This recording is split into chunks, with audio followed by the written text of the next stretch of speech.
ஆன்மீக அன்பர்கள் அனைவருக்கும் வணக்கம். நாளைய தினம் மே 10, 2024 வெள்ளிக்கிழமை அக்ஷய திருதியை நன்னாள்.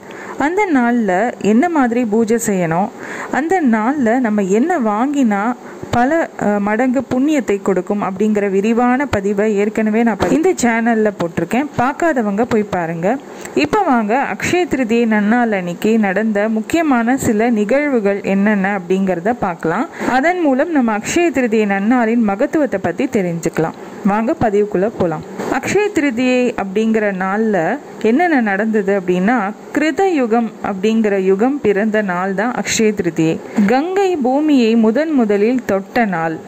பாண்டவர்கள் அக்ஷய பாத்திரம் பெற்ற நாள். மணிமேகலையும் அக்ஷய பாத்திரம் பெற்ற நாள். அக்ஷய திருதியை தினத்தன்று தான் ஐஸ்வர்ய லட்சுமி, தியானிய லட்சுமி அவதாரங்கள் நிகழ்ந்தன. குபேரன் நிதி கலசங்களை பெற்ற நிகழ்வும் அன்றுதான். சிவபெருமான் அன்னபூரணியிடம் பிட்சாடனராக வந்து யாசகம் பெற்றது அக்ஷய திருதியை தினத்தன்றுதான். பராசக்தியின் ஒரு அம்சமான சாக்கம்பரி தேவி இந்த உலகில் காய்கறிகளையும் மூலிகை செடிகளையும் உருவாக்கியவள் என்று புராணம் சொல்லுகிறது. அக்ஷய திருதியை தினத்தன்றுதான் அவர் காய்கறி மூலிகைகளை உருவாக்கினார். விஷ்ணுவின் 6வது அவதாரமான பரசுராமர் அவதரித்த நாளும் அன்றுதான். ரோகிணி நட்சத்திர நாளில் வரும் அக்ஷய திருதியை மிக மிக சிறப்பு வாய்ந்ததாகும். அன்றுதான் விநாயகருக்கு மகாபாரதத்தை வியாசர் போதித்தார். அன்னபூர்ணி தேவி அவதரித்த நாளும் அன்றுதான். அக்ஷய திருதியை நாளில்தான் மதுரை மீனாட்சியை சுந்தரேஸ்வரர் மணந்தார்.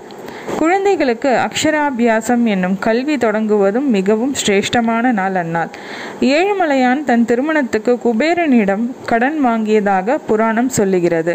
குபேரனை அக்ஷய திருதியை தினத்தன்று மகாலட்சுமியை மனமுருகி வணங்கி செல்வத்தை பெருக்குவதாக ஐதீகம்.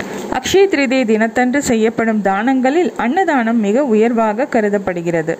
அக்ஷய திருதியை தினத்தன்று நெல், அரிசி, கோதுமை, தங்கம், பசுமாடு, பானகம், நீர்மோர், விசிறி, குடை, வேத பிராமணர்களுக்கு போஜனம் போன்றவற்றை தானம் தர சொல்லுகிறது பவிஷ்ய புராணம்.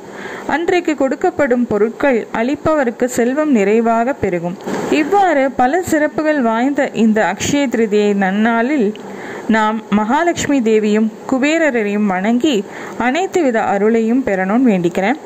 ஏற்கனவே நம்ம பதிவில் அன்னைக்கு சொல்லக்கூடிய ஸ்லோகத்தையும் அதே மாதிரி அன்னைக்கு என்ன நம்ம பிரசாதம் செய்து மகாலட்சுமிக்கு நைவேத்தியம் செய்யணும் அப்படிங்கிற விரிவான பதிவையும், அன்னைக்கு செய்யக்கூடிய 6 முக்கியமான விஷயங்கள் என்னென்ன அப்படிங்கிறதையும் நம்ம சேனலில் ஒரு வீடியோ பதிவாக போட்டிருக்கேன். பார்க்காதவங்க போய் பாருங்கள். இந்த மாதிரி மேலும் பல ஆன்மீக விஷயங்கள் தெரிஞ்சுக்கிறதுக்காக இந்த சேனலை சப்ஸ்கிரைப் பண்ணி பாருங்கள். இன்னொரு பதிவில் உங்கள் அனைவரையும் சந்திக்கிறேன். நன்றி, வணக்கம்.